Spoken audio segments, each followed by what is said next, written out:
ini juga luar biasa, pendiri Wilwatikta. Wilwatikta adalah nama lain dari kerajaan Induk Nuswantara yang secara sejarah kita pelajari itu menguasai tidak hanya Nuswantara ya, tapi banyak negara-negara lain ya, yakni Mojopahit. Beliau pendiri Wilwatikta Online Museum, lahir di Jember 20 April 1967. Yang ingin silaturahim ke rumah beliau ya, nanti berbagi pengalaman dan ngangsu kauruh tentang Wilwatikta, itu beliau di Jalan WR Supratman 4 nomor 36 Jember. Dan jangan khawatir bagi yang daerah Surabaya, ternyata beliau juga di Jalan Ciliwung nomor 64 Surabaya. Jadi monggo arek-arek Surabaya. Aremania juga, kemudian dengan para fansnya Surabaya ya, bisa silaturahmi beliau ya Pak Dedi. Kemudian kontak nanti ini bisa tanyakan dengan panitia. Tapi pendidikan beliau SDN Brawijaya 2 Jember, kemudian SMPN 1 Jember, SMAN 7 Surabaya, dan 1985 sampai 1991 beliau di Fakultas Teknik Sipil, jurusan Konstruksi Universitas Wijaya Kusuma Surabaya. Nah, pekerjaan dari 92 sampai 2009 adalah praktisi dalam dunia konstruksi, konsultan, dan kontraktor. 2009, berarti sampai sekarang 2021, memutuskan untuk menekuni profesi konsultan independen bidang budaya dan sejarah, bekerja sama dengan Dinas Kebudayaan dan Pariwisata, pemerintah Provinsi Jawa Timur, maupun pemerintah daerah kabupaten atau kota di Jawa Timur. Juga melakukan advokasi dan pembinaan kepada komunitas budaya dan sejarah lokal untuk menginventarisasi serta memberdayakan potensi budaya dan sejarah di Jawa Timur. Dan beliau juga ternyata sama ya di sini dengan Pak Suyanto, bahwa beliau founding atau pendiri ya, founder dari museum berbasis online yang berupaya menyajikan artefak Nuswantara, Wilwatikta Online Museum. Tanpa berpanjang lebar waktu dan juga tempat, kami persilahkan pada Pak Dedi Endarto Wilwatikta. Jayalah Majapahit Wilwatikta. Enggak Pak? Oke, terima kasih Mas. Selamat sore Bapak Ibu sekalian. Untuk menutup sesi kedua, saya ini mengikuti dari sesi pertama sampai Mas Yanto tadi cukup berbobot. Bingung ini, enggak kebagian tema ya. Baik Bapak Ibu sekalian, mohon izin saya untuk sharing gambar.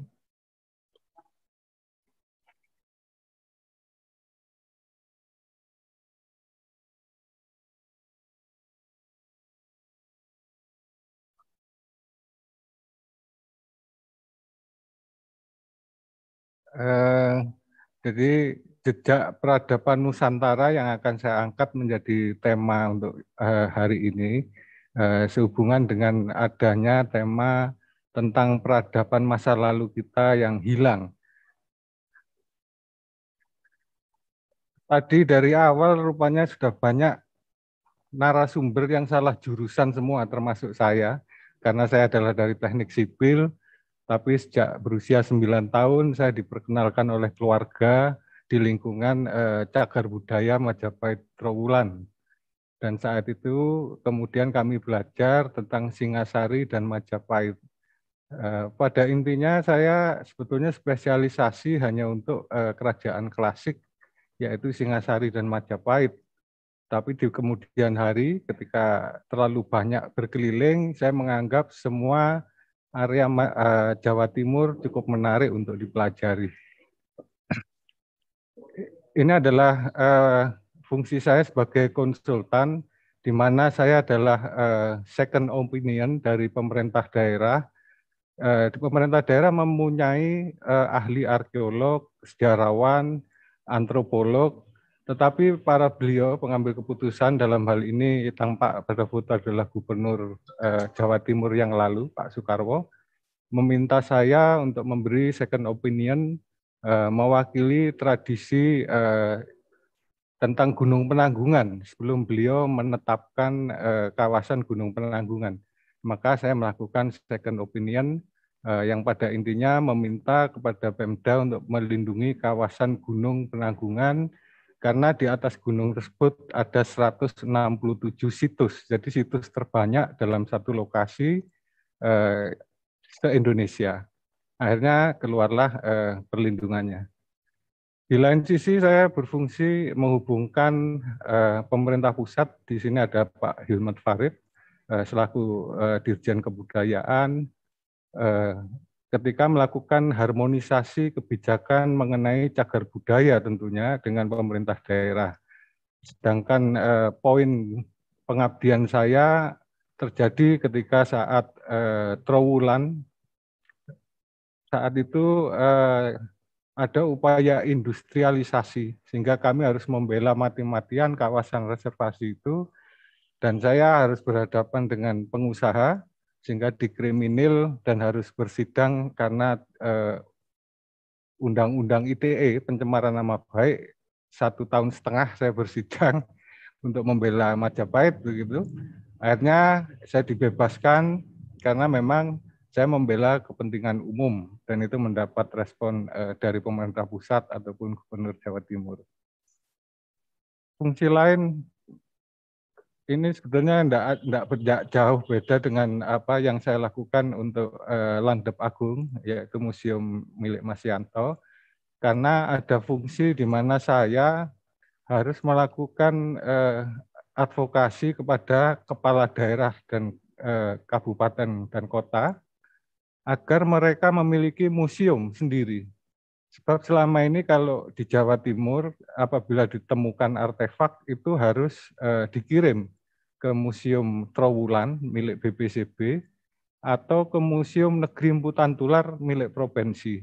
Sehingga masyarakat akan kesulitan generasi muda belajar karena lokasinya jauh dari lokasi asal dari artefak.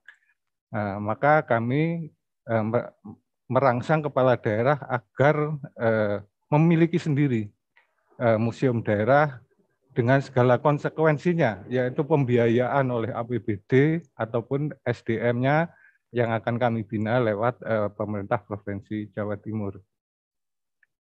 Ini kalau sehari-hari saya, kebetulan saya adalah alumni dari Universitas Wijayakusuma, Surabaya. Kami punya kebijakan karena nama universitas ini adalah nama Raden Wijaya selaku pendiri Majapahit. Saya harus melakukan napak tilas pada anggota yayasan, rektorat, mahasiswa, ataupun alumni.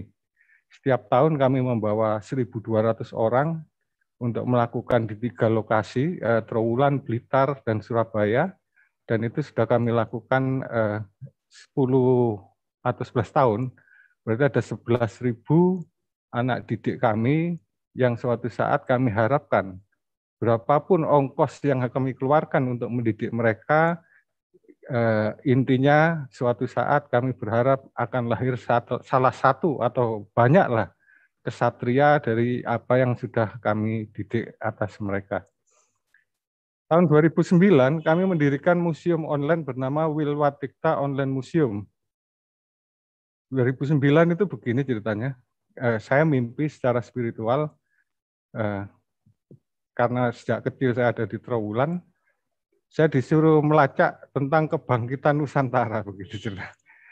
Terus ada kepercayaan di lingkungan adat Majapahit, ada kitab namanya Sabdo Palon Noyo Genggong Nagih Janji.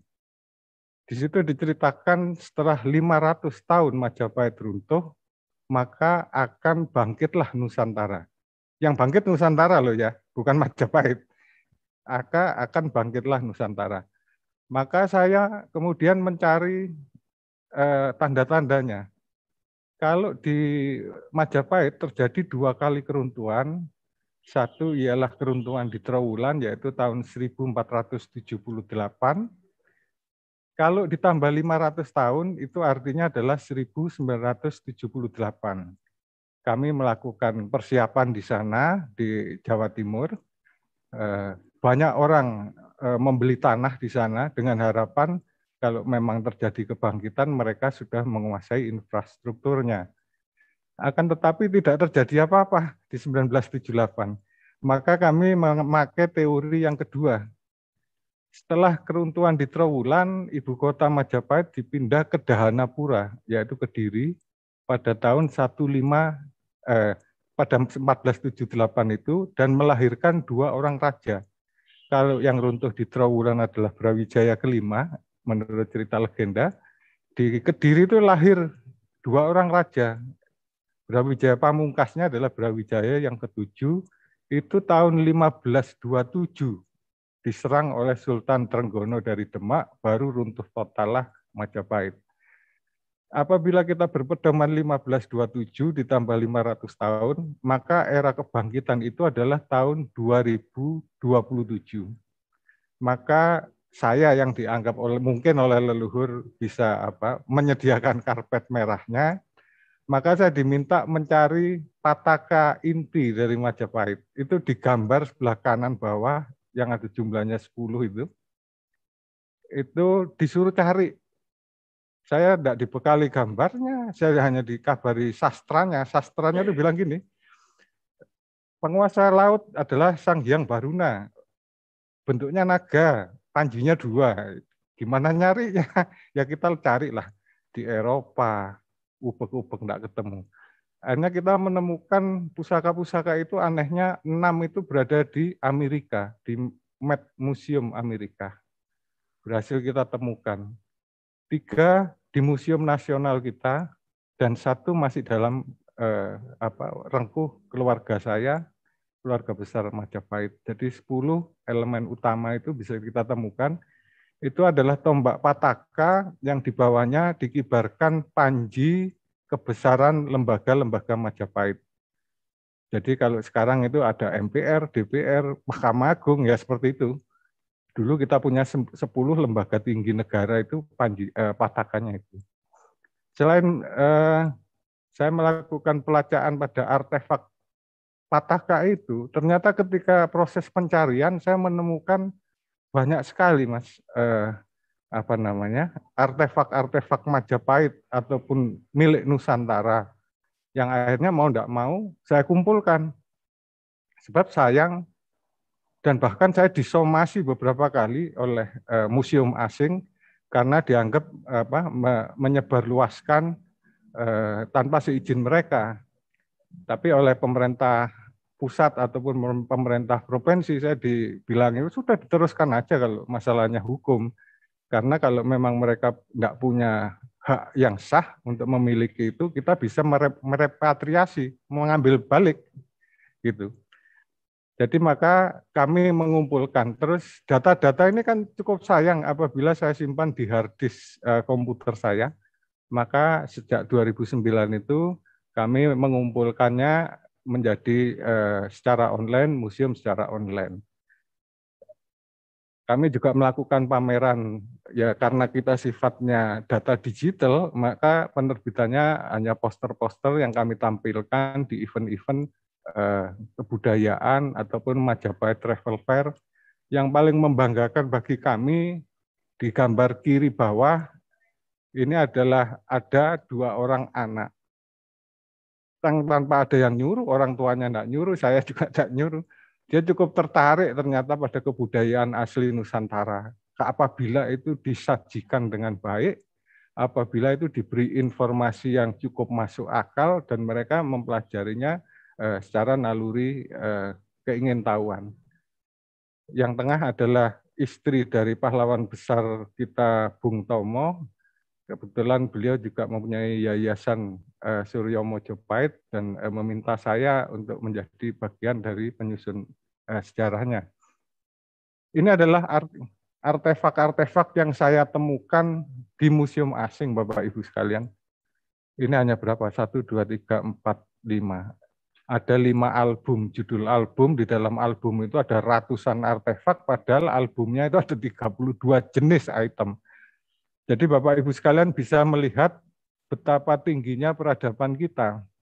Semuanya serba emas, serba permata. Saya belum menyinggung meteor ini. Itu menunjukkan suatu saat saya secara iseng, ya kita ngomong aja ya, kita orang budaya, orang spiritual. Tanya ke leluhur saya, dari mana ini emas? Tadi disinggung oleh para pembicara sebelumnya, bahwa di seluruh Nusantara banyak mengandung emas. Akan tetapi ketika saya keliling Nusantara mencari situs tambang emas, saya tidak pernah mendapatkan situs tambang emas loh ya. Maka kita tidak mendapatkan. Terus teknologi semacam apa yang digunakan oleh leluhur kita, karena di banyak sastra bahwa emas-emas itu sudah diekspor ke kerajaan lain di zaman Mesir, zaman Romawi, bahkan sampai saat ini pun Freeport menggali terus dari kita. Tapi di era kerajaan ini, saya tidak menemukan satu-satunya situs tambang emas yang berupa galian, itu tidak kita dapatkan. Inilah juga bagian dari peradaban yang hilang dari leluhur kita. Itu yang arca Pratnyaparamita ditemukan di Singasari yang sebelah kanan, merupakan arca tercantik yang diakui oleh UNESCO karena dibuat dengan sedemikian detail, ada manik-manik kalungnya itu kecil. Itu kalau tidak dibuat dengan logam yang cukup tajam, maka itu ada kemungkinan dia somplak. Akan tetapi leluhur banyak orang tidak bisa melihat karya leluhur ini secara monokrom, satu warna. Maka saya berusaha mewarnai. Coba Anda lihat ini yang paramita yang ini dengan yang ini. Inilah hasil setelah diwarnai. Mungkin orang baru lihat, wah ternyata mewah juga ya pakaiannya leluhurku. Nah, itu adalah peradaban juga, bahwa leluhur kita ini dimanja oleh semesta raya, oleh pengetahuannya, dia hidup di lingkungan yang ya seperti ini. Baik, lanjutkan. Penyebab punahnya sebuah peradaban berdasarkan hasil kajian lapangan dan literasi. Yang pertama adalah perang. Perang ini memunahkan peradaban karena siapapun yang kalah, maka kalau di Nusantara ya, saya nggak ngomong di luar, mungkin di luar juga hal yang sama. Kita punya kebiasaan buruk. Kenapa kok peradaban punah akibat perang di Nusantara? Sebab kalau di Jawa khususnya, yang diserang terlebih dahulu adalah perpustakaan atau pustaka raja. Dibakar semua pustakanya agar anak keturunannya tidak punya kebanggaan. Dan pendopo istana. Ini akan lain kasusnya kalau terjadi di Romawi atau di Cina. Mungkin orangnya dibunuh, tapi perpustakaannya tidak dibakar, dimanfaatkan oleh yang menang. Kalau di Nusantara lain. Nah, sifat-sifat ini juga memunahkan peradaban kita yang ada di Nusantara. Yang kedua adalah karena bencana alam, tadi sudah disinggung oleh pembicara sebelumnya, ada bencana besar semacam Danau Toba itu adalah gunung purba yang meletus dan kalderanya menjadi danau saat ini. Di sana ada peradaban tertua yang kami jejaki adalah adanya kalender purba dari Batak Toba. Ini diakui menjadi salah satu aksara kuno Nusantara paling tua adalah yang ditemukan di Batak Toba. Berarti peradaban di sana cukup tua. Yang ketiga adalah pandemi, endemi, atau penyakit menular. Yang seperti kita alami saat ini. Ini terjadi di salah satu kawasan di Sulawesi, ada kawasan Megalithicum Lorelindu, peradabannya tinggi, tiba-tiba hilang orangnya. Kami tidak menemui jejak-jejak pemakaman. Perang juga tidak ada, terus bencana alam jauh dari gunung, tapi kenapa manusianya hilang? Maka kami menduga terjadi pandemi atau penyakit menular. Tetapi ternyata leluhur kita punya kearifan lokal, kemudian berusaha menetralisir pandemi tersebut. Kami menyelidiki lingkungannya, 3 kilo dari area itu, ternyata ditemukan adat pertama kali seseorang melakukan sirih, nginang. Nginang itu terjadinya di lokasi itu. Jadi komposisinya adalah pinang, daun sirih, kapur enjet, itu semuanya antibiotik dimasukkan mulut. Maka itulah yang bisa menanggulangi pandemi di saat itu. ketika era mungkin pandeminya merembet ke lokasi-lokasi lain di Nusantara, leluhur kita pun juga mempunyai tata cara yang berbeda. Kalau di Jawa mungkin ditambahi tembakau, jadi susur dan lain-lain. Tapi intinya peradaban bisa punah karena pandemi. Yang keempat, karena memutuskan mengasingkan diri. Ini terjadi misalkan tadi juga disinggung tentang adanya suku Baduy. Kalau di Jawa Timur adalah Samin misalkan, ada sekelompok orang ketika tidak cocok dengan pemerintahan, dia mengasingkan diri ke hutan, maka desa atau komunitas yang ditinggalkan akan punah. Yang kelima mungkin terjadi di era modern, masa lalu juga terjadi. Jadi ketika peradaban akan punah apabila tertindas oleh peradaban lain. Yang paling parah adalah yang keenam ini, Bapak Ibu sekalian, walaupun Tuhan sudah mengingatkan kita berulang kali, termasuk kejadian yang ada di Atlantis lah, yang tadi disinggung oleh banyak pembicara katanya Atlantis. Atlantis itu hancur konon akibat letusan gunung berapi yang berlangsung serentak. Dan pemicunya adalah ketika mereka membuat matahari buatan. Sekarang beritanya Cina, Inggris, Amerika sedang membuat matahari buatan loh itu. Padahal secara alamiah, jadi kalau ini matahari ini bumi, ada fase panas, 12 jam kemudian ada fase pendinginan. Ketika matahari buatan itu digeder atau dilaksanakan terus-menerus, maka ada elemen-elemen yang akan memanas secara terus-menerus. Kecelakaan teknologi peradaban, dan kita mau mengulang. Ada lagi yang lucu lagi begini, ada ahli dari negara maju datang ke Kutub Utara, Kutub Selatan, Tibet, daerah yang dulu diperkirakan ada teknologi tinggi masa lalu. Mereka menemukan teknologinya, digunakan militer baru, jadi senjata baru. Bahkan mereka ngebor ratusan meter di bawah es untuk mencari virus. Dengan maksud kalau virus itu terbangkitkan, mereka sudah tahu cara menanggulanginya. Tetapi lagi-lagi kalau yang memanfaatkan militer, maka itu akan menjadi senjata virus. Itu kan kecelakaan teknologi peradaban seperti halnya nomor 6.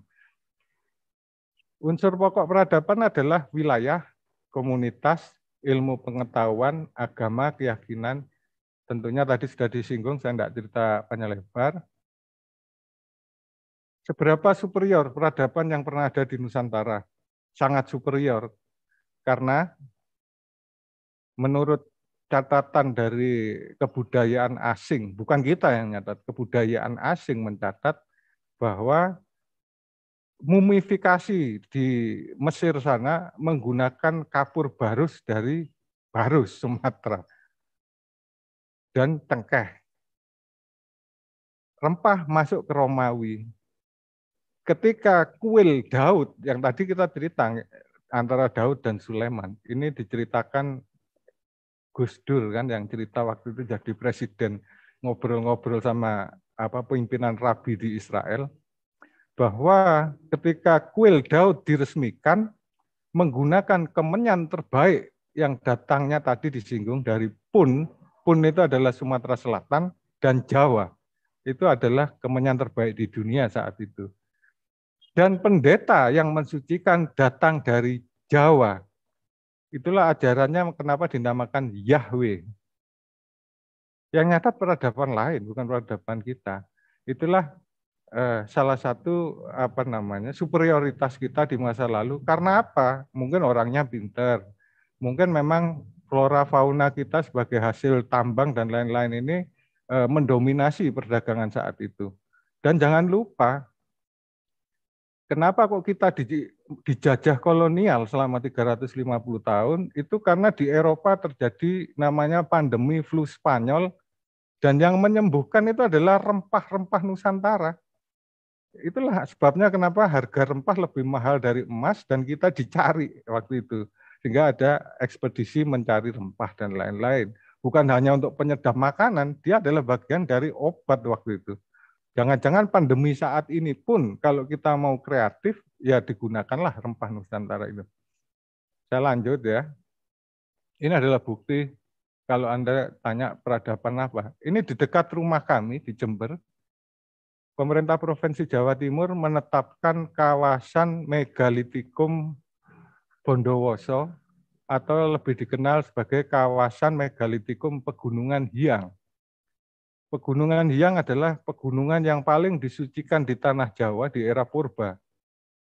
Jadi di Pasundan, tanah Sunda, itu ada gelar para hyangan, di mana bukit-bukit itu ada kaum pertapa yang bisa mewakili suara Tuhan.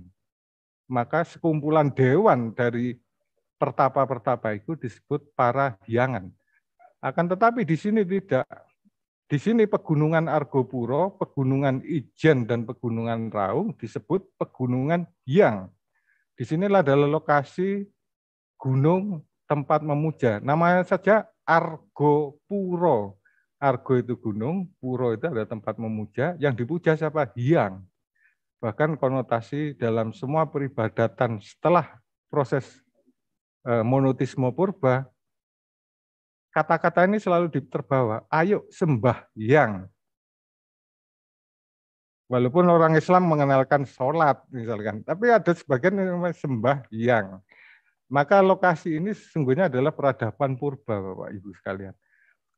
Ada ini yang kiri atas itu adalah dikenal sebagai Watu Lawang atau pintu gerbang. Di balik pintu itu adalah kawasan lembah yang subur. Leluhur kita terjebak peradabannya di sana, sehingga evolusinya berhenti. Ukurannya 1,5 manusia besarnya. Ketika abad keempat Aji Saka masuk, di mana dia dikanibal di lokasi ini. Di lokasi inilah terjadi kanibalisme ketika ada ekspansi dari Aji Saka yang pertama. Karena bertemu leluhur kita, tidak bisa melakukan asimilasi, maka terjadilah di sini. Peninggalannya banyak Bapak Ibu sekalian, mulai arca, kubur batu atau pandosa, dolmen, dan lain-lain. Ratusan jumlahnya, tapi yang masih terdaftar dilindungi masih sedikit.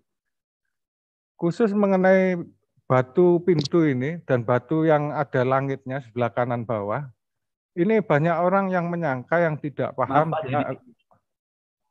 Ya. Waktu 5 menit lagi, Monggo dilanjut. Ini dianggap adalah alam.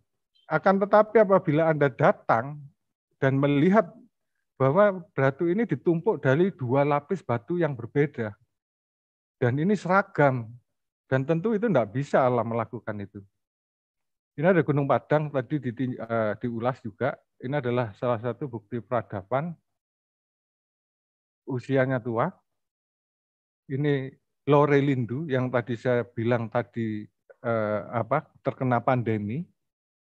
Anda lihat gentong-gentongnya sedemikian presisi, menurut telaah arkeologi dunia lewat konferensi, kita menentukan umurnya 2.500 sebelum Masehi, 2.500 sebelum Masehi. Untuk menghasilkan arca ataupun pot melingkar sempurna, itu dibutuhkan alat ukur ataupun alat ukir yang presisinya tinggi.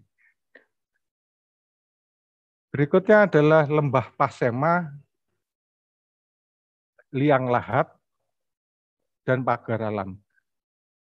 Kan kiri atas Anda lihat ada seseorang naik berjubah, naik gajah, sepatunya sepatu boot itu.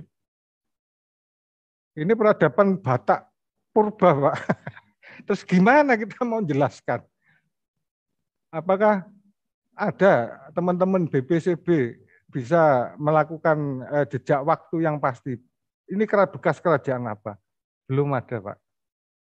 Terus Liang Lahat ini yang sebelah kiri bawah, ini ada kebudayaan purba di Lahat, di mana seseorang yang tua apabila merasa dirinya hendak meninggal, dia masuk sendiri Pak ke liang itu. Dia tahu baterainya mau habis, dia masuk sendiri, bahkan menutup batunya dari dalam, dia bertapa sampai meninggal di dalam. Itulah dikonotasikan kemudian menjadi Liang Lahat. Kanan bawah adalah ini adalah menhir-menhir yang ada di Toraja. Ini adalah alat-alat logam yang semuanya kebetulan ada di museum asing juga, mulai tembaga, perunggu, terus ada batu, dan yang sebelah kiri bawah ini yang sulit sebetulnya. Ini adalah dinamakan earth stone. Jadi keramik zaman dahulu yang dibentuk dari lapisan batu yang dicairkan. Sama dengan kasus meteorit, bagaimana dia harus mencairkan batu kemudian dibentuk seperti 3 tabung yang ada sebelah kiri. Jadi kira-kira itu. Terus ini mungkin paparan saya habis, tapi saya cerita. Saya dimintai tolong oleh Mas Yanto dan Mas Ari kemudian ketika beliau membuka museum Galeri Landep Agung, karena beliau menganggap saya banyak tahu potensi budaya dan sejarah. Tapi pada beliau saya terus terang, karena ya seperti keluarga sendiri, Mas Yanto, Mas Ari, ini artefak yang Anda miliki ini tidak umum ini. Satu, karena ukurannya yang tidak umum. Dua, beratnya tidak umum. Ketiga, materialnya tidak umum. Sehingga tidak ada satupun referensi buku literasi yang bisa membantu ke arah sana. Kemudian Mas Yanto bercerita kepada saya tentang titik-titik temuannya di mana. Ternyata titik temuan tersebut ada juga terjadi di Pegunungan Hiang. Maka saya berteori dengan Mas Yanto dan Mas Ari kemungkinan kalau itu memang tadi pembahasan Atlantis itu ada di wilayah Sapudi dan yang paling angker bagi suku Madura adalah Kepulauan Masalembo, karena Tampo Mas itu tenggelam hilang loh Pak, nggak ketemu di sana. Pesawat jatuh di sana hilang juga, ada medan magnetik kuat di sana. Kalau Atlantis itu kebanjiran di sana, rupanya dia ini kemudian yang survive itu menyelamatkan diri menjadi leluhur kita yang di peradaban Pegunungan Hiang yang ada di Argopuro, Ijen, dan Raung. Karena temuan berikutnya itu di dekat-dekat situ, Bapak-Bapak. Jadi tidak semuanya ini temuan laut yang tadi artefaknya Pak Yanto. Ada beberapa itu adalah temuan di daerah Megalitikum Bondowoso, Banyuwangi, Jember, dan sekitarnya. Harapannya tentunya jangankan orang awam, saya sendiri yang memang belajar sejarah dan kebudayaan, ini kehilangan jejak kalau itu kerajaan siapa yang menghasilkan, maka butuh. Jadi saya, Pak Yanto ataupun Pak Eri tentunya akan bergembira apabila ada teman-teman akademis yang ingin membantu kami untuk memecahkan misteri dari artefak ini. Karena penyebarannya selain di Sapudi, Bawean juga terjadi di Pegunungan Hiang dan sekitarnya. Mungkin demikian yang bisa saya sampaikan. Sebelum nanti kalau ada pertanyaan mungkin saya akan bantu jawab. Terima kasih atas perhatiannya. Assalamualaikum warahmatullahi wabarakatuh. Baik, terima kasih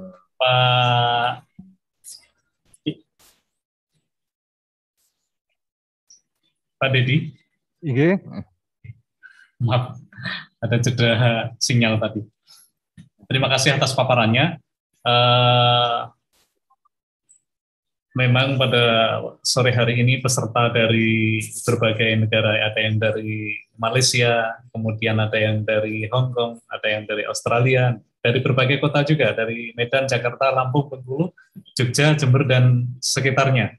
Nah, sudah ada beberapa pertanyaan, di antaranya nanti ditanyakan kepada Pak Suyanto, apakah yang pertama, ini apakah sudah ada kajian tentang kandungan meteorit yang tersimpan dalam tadi artefak-artefak yang ada. Kemudian kepada Pak Dr. Fajar itu ada pertanyaan, hubungan antar peradaban dunia dari Mesir hingga Melayu itu kan jauh, sementara transportasi dan komunikasi saat itu kan mungkin masih sangat sederhana. Kemudian juga ada pertanyaan tentang tadi bahan meteorit yang terkandung dalam artefak itu apakah sebagai kandungan utama atau bukan. Jadi dalam pembuatan keris yang hebat, adakah kandungan meteorit sebagai kandungan utamanya? Mbak Diva? Mbak Diva? Bapak? Ya, ya, Bapak. Ini keempat pembicara kita itu luar biasa ini dalam paparannya. Ya, benar sekali Bapak, sangat luar biasa, dan saya merasa sangat wow, ternyata masih banyak sekali yang belum saya tahu selama ini. Iya, langsung saja kami mohon berkenan ada penjelasan-penjelasan singkat dari Pak Dr. Fajar. Inti pertanyaannya tadi Pak Dr. Fajar dari audiens kita mempertanyakan hubungan antara peradaban dunia dan dari Mesir hingga Melayu itu kan jauh, sementara transportasi dan komunikasi saat itu mungkin masih sederhana. Itu untuk Pak Dr. Fajar. Kemudian untuk Pak Suyanto, mohon nanti dapat menjelaskan apakah sudah ada penelitian tentang kandungan dari artefak itu kaitannya dengan meteoritnya. Kemudian ke Pak Dedi, Pak Dedi mungkin nanti juga perlu dijelaskan seputar bagaimana mengakses itu Mbak, Milwatic time. Apakah nanti bisa lebih kita tidak secara virtual saja begitu. Kami persilakan Pak Dr. Fajar. Ya, terima kasih Mas atas pertanyaannya tadi ya. Sebelum saya mengomentari pertanyaan tadi, barangkali nanti yang bisa kita lakukan memang mendokumentasikan dulu ya apa-apa yang sudah kita lakukan hari ini dan besok ya terkait kelanjutan tindak lanjut sebaiknya bagaimana meteorit ini gitu ya. Artinya kalau memang tidak ada referensinya ya berarti menjadi sumber referensi gitu. Tinggal bagaimana langkah awal yang harus kita lakukan memang menarasikan sejarah dari mana usul asal meteorit itu, artefak itu. Saya kira itu menjadi salah satu langkah awal untuk kemudian nanti dikaji lebih lanjut ya, jika memang semuanya serius begitu. Tadi kan sudah ada informasi dari mana gitu ya, karena usul asal itu penting untuk mengecek nanti kaitannya apa dengan literatur lain. Nah, adapun terkait dengan pertanyaan yang tadi disampaikan, sebenarnya yang ingin saya sampaikan tadi tidak seluas itu ya tentang asal-usul budaya ya, tapi lebih pada informasi Atlantis itu. Jadi informasi Atlantis yang dari Yunani yang sebenarnya diinformasikan oleh pendeta dari Mesir, kemudian kan muncul pertanyaan, pendeta dari Mesir dapat informasi dari mana? Gitu. Nah itu kemudian hipotesa-hipotesanya muncul sehingga melahirkan konsepsi perjalanan peradaban dari barat ke timur. Gitu. Toh misalnya itu benar ya di Mesopotamia ataupun Mediterania, tapi kondisi global saat ini di tempat itu saya kira berat ya untuk kemudian meruat tradisi-tradisi mereka. Nah, dalam konteks itu saya kira Nusantara memiliki momentum yang bagus ya untuk merawat dan meruat warisan Nusantara tadi. Hanya memang ini perlu sinergi yang berkesinambungan antara berbagai pihak, ya, baik ilmuwan, budayawan, khususnya dari negara ya, untuk merawat ini. Dan saya kira teori Atlantis coba saya pakai untuk membaca fenomena artefak meteorit. Itu sebenarnya, karena kalau tidak dibaca dengan teori itu, nanti kita sulit mencari cantolan sejarahnya ini Pak mau pakai teori apa. Oleh karena itu tadi sebenarnya sudah disampaikan juga bahwa cerita saya lebih fokus ke meteoritnya ya. Memang dalam sejarah nabi-nabi 124.000 nabi, 313 rasul itu yang spesifikasinya terkait dengan meteorit ada 3 tokoh tadi yang saya sampaikan, yaitu Daud, kemudian Sulaiman dan Zulkarnain. Nah hanya saja memang Daud, Sulaiman, Zulkarnain ini juga perlu dilacak ini. Nah, di mana posisi beliau-beliau itu? Kalau kemudian benar ya, beliau itu yang membuat meteorit dan produk meteoritnya itu ditemukan di Nusantara, maka bisa jadi memang posisi beliau di tempat itu. Nah, saya kira ini hipotesa-hipotesa ini memang perlu ditindaklanjuti ya. Dan kita tidak bisa menyimpulkan tanpa melibatkan pendekatan multidisipliner. Artinya semua keilmuan harus dilibatkan, dan saya kira acara TEFEK Meteorit ini salah satu momentum bagaimana menyatukan berbagai disiplin ilmu itu untuk kemudian satu suara, satu misi, semuanya untuk Nusantara. Saya kira itu singkat komentar saya, Mas Andri. Barangkali nanti bisa ditambahkan dari pembicara yang lain. Terima kasih. Ya, oke. Silakan Mas Andri. Mohon maaf tadi sinyal hilang mendadak di kampung saya, semua hilang. Monggo Mas Andri. Terima kasih Pak Dr. Fajar. Selanjutnya ini masih ada beberapa pertanyaan lain yang bermunculan ternyata. Mohon berkenan nanti kepada Pak Suyanto menjawab terlebih dahulu seputar apakah dari artefak-artefak itu sudah diteliti kandungan meteoritnya. Gitu Pak Yanto. Kami persilahkan Pak. Berkenan unmute terlebih dahulu, Pak. Ya, di unmute.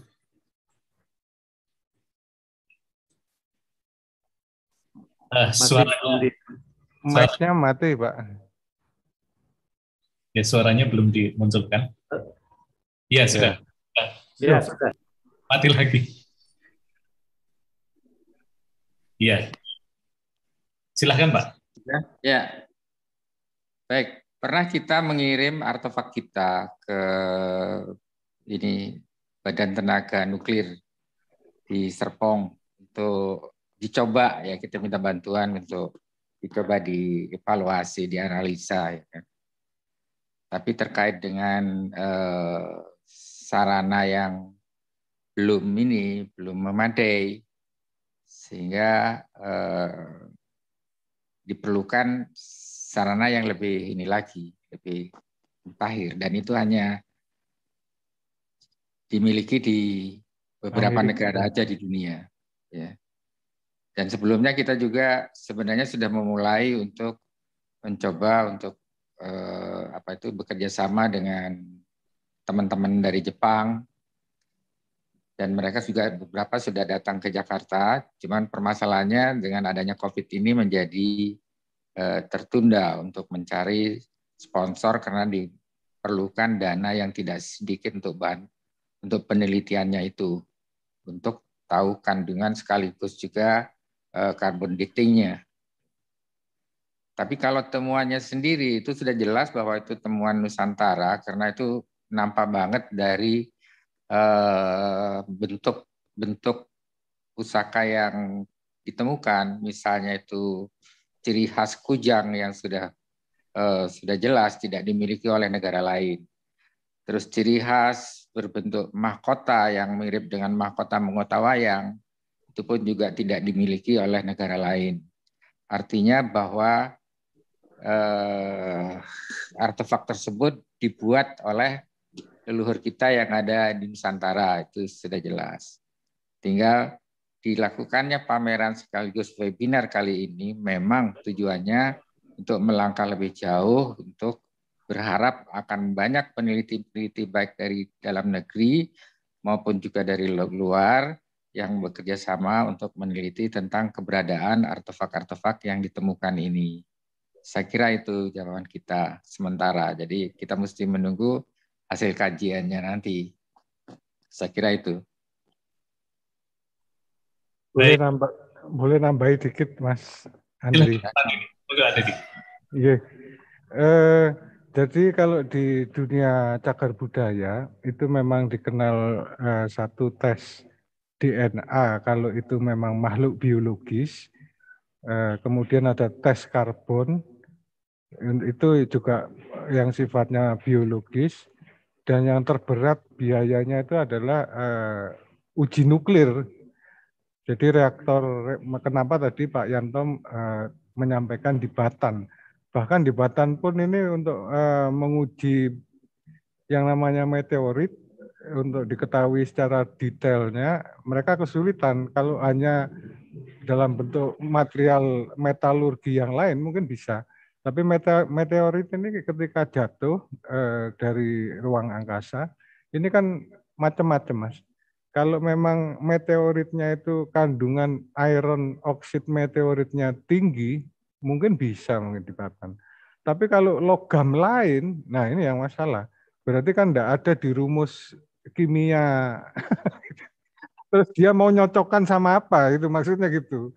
Karena kan ditembak sama reaksi. Terus saya bercerita juga kenapa saya meyakini sama seperti Bapak Ibu sekalian ketika saya pertama kali diperkenalkan bendanya oleh Mas Ari dan Mas Yanto. Saya mikir ini barang baru apa lama sih ini? Kita cek. Kebetulan saya karena orang budaya sering sekali bersinggungan dengan keris-keris dengan berbagai macam bentuk karena saya juga membina pengrajin di Madura atas nama provinsi. Kemudian ada salah satu koleksinya Mas Yanto waktu itu dipamerkan di acara GFC, bentuknya itu menur. Ketika mau saya sentuh, dia punya vibrasi, Mas. Jadi kayak nyetrum, enggak kayak nyetrum. Dia kayak nyetrum fisik loh ya, bukan spiritual, ini fisik. Maka saya kemarin ngobrol dengan teman-teman yang memang pemerhati meteorit, ada baiknya bawa spektrometer namanya, yang mengetahui radiasi itu. Jadi ada benda-benda tertentu rupanya di artefaknya Pak Yanto ini mengandung radiasi. Kalau itu mengandung radiasi, kita balikkan lagi, tentunya mempunyai tujuan. Karena tidak semuanya mengandung radiasi, tapi ada jenis khusus itu. Berarti leluhur yang menciptakan pada artefak yang mempunyai vibrasi tersebut, katakanlah punya tujuan untuk memboster sesuatu, atau malah menangkal sesuatu kan gitu. Artinya itu bukan untuk objek yang dibawa-bawa, tapi sebagai alat apa ya? Kalau orang sekarang ngomong pusaka tumbal apa gitu. Itu pernah saya jumpai di koleksinya Pak Yanto. Terus cerita mengenai meteorit juga. Saya ya cerita balik lagi. Ada seorang empu tua di area Banyuwangi. Dia dulu adalah pengrajin dari Tangguh Belambangan. Dia bercerita, kenapa kok banyak ditemukan keris-keris mengandung meteorit? Ternyata ada beberapa empu itu punya keahlian menangkap meteor. Ini saya juga perlu diuji nih. Beliau naik ke atas Gunung Argopuro. Setelah dia melihat musim, Mas. Jadi tetap ada pranata mangsanya. Kalau kita sekarang mungkin mengenal sebagai meteor shower itu loh. Karena ada NASA mengumumkan meteor shower. Mungkin leluhur kita juga punya tanggalan itu. Betul sekali Pak. Itu ada hujan meteor Perseid terakhir itu kemarin publikasinya resmi dari LAPAN ya. Itu 17 Juli sampai 24 Agustus 2021 ini ada hujan meteor Perseid yang puncaknya tanggal 13-14 Agustus. Itu bagus sekali. Dari Pak Dedi tadi ternyata ada sesepuh yang bisa menangkap itu. Terus dia bermeditasi di situ.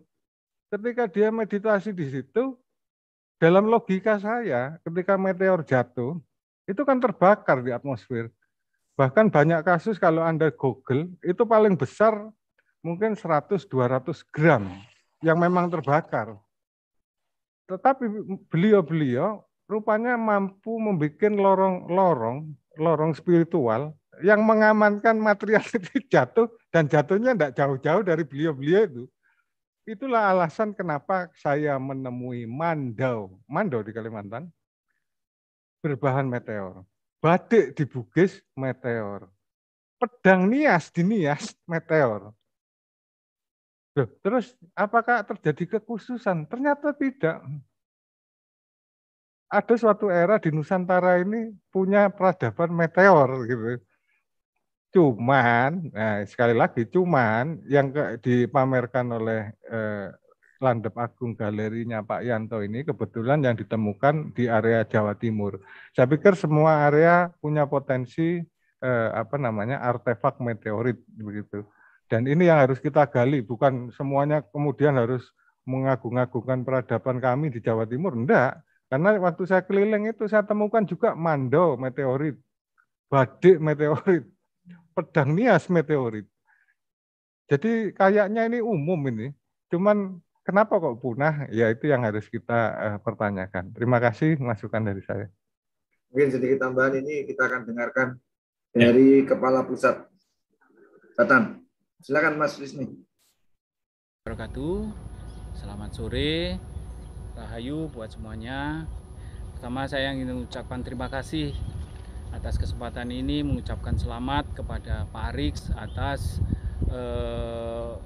acara pameran benda-benda berbakala meteorit yang itu merupakan langkah besar di dalam pembuktian sejarah Nusantara ini, menjadi kebesaran kita bangsa di Nusantara ini dengan perjalanan panjangnya sejarah.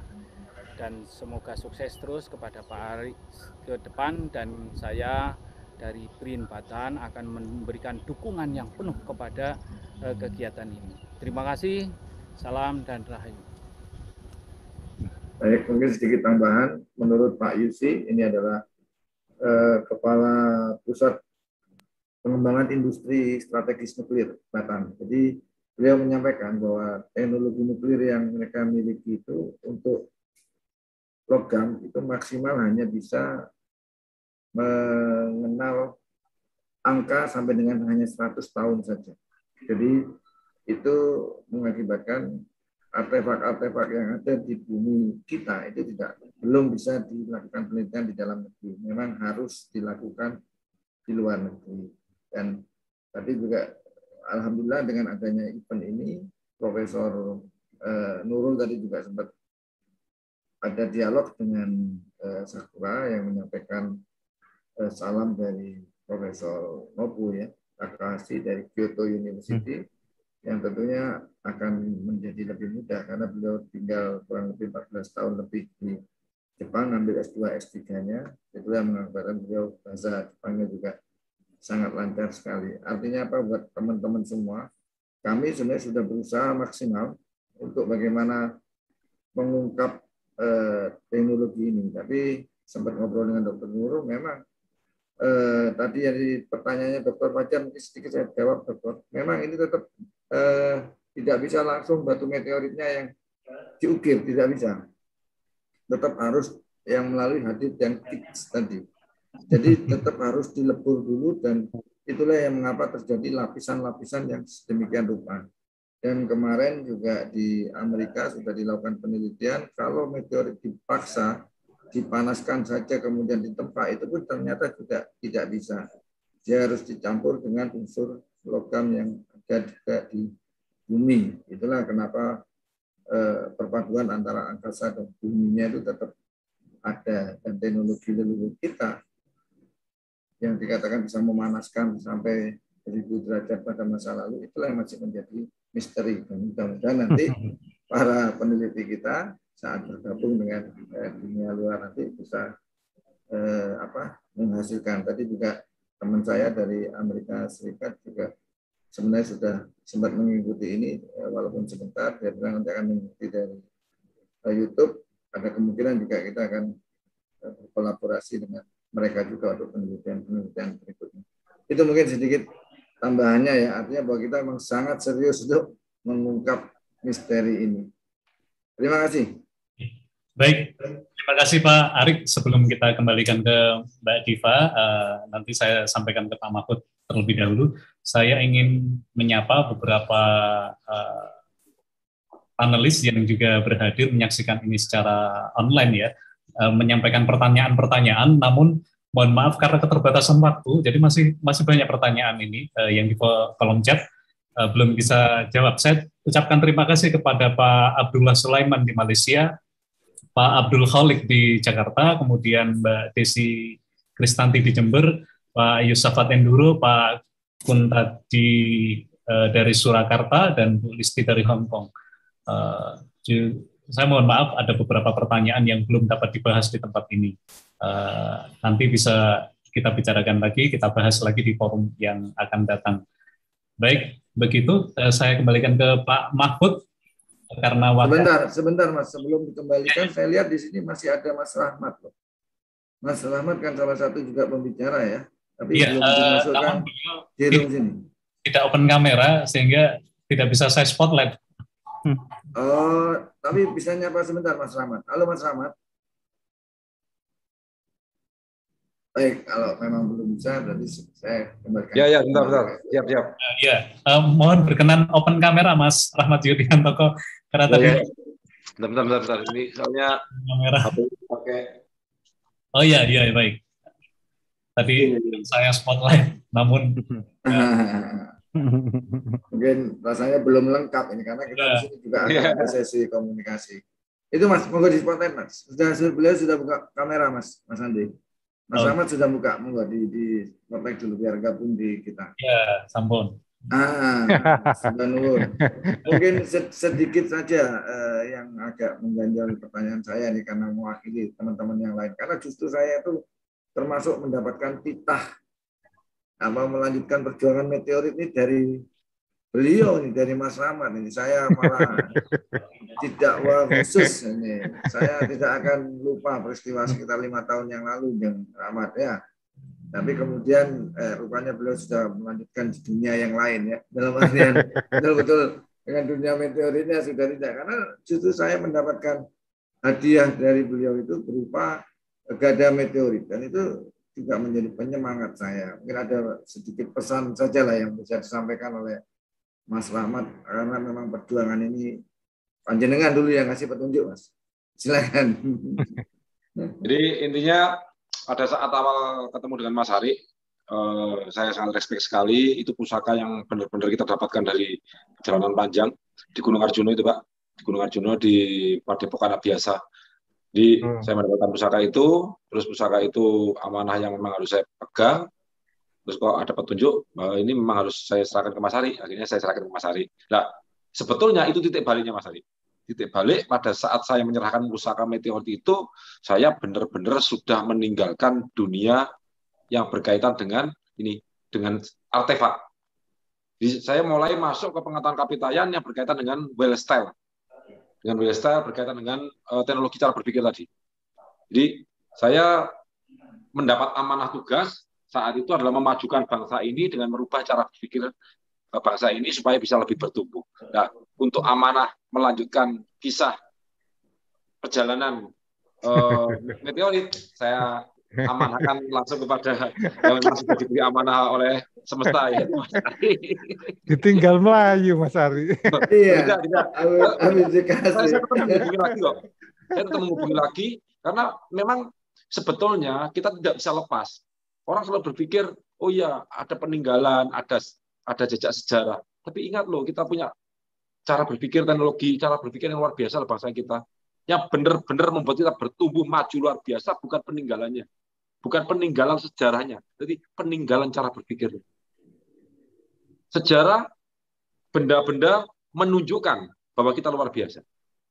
Seni yang ditinggalkan menunjukkan bahwa bangsa kita luar biasa. Tetapi ada yang luar biasa lagi bahwa itu lahir dari cara berpikir. Cara berpikir, kenapa saya fokus kepada cara berpikir dan menguji pengetahuan itu? Karena inilah yang bisa membuat kita bertumbuh secara spiritual, secara finansial, secara emosional.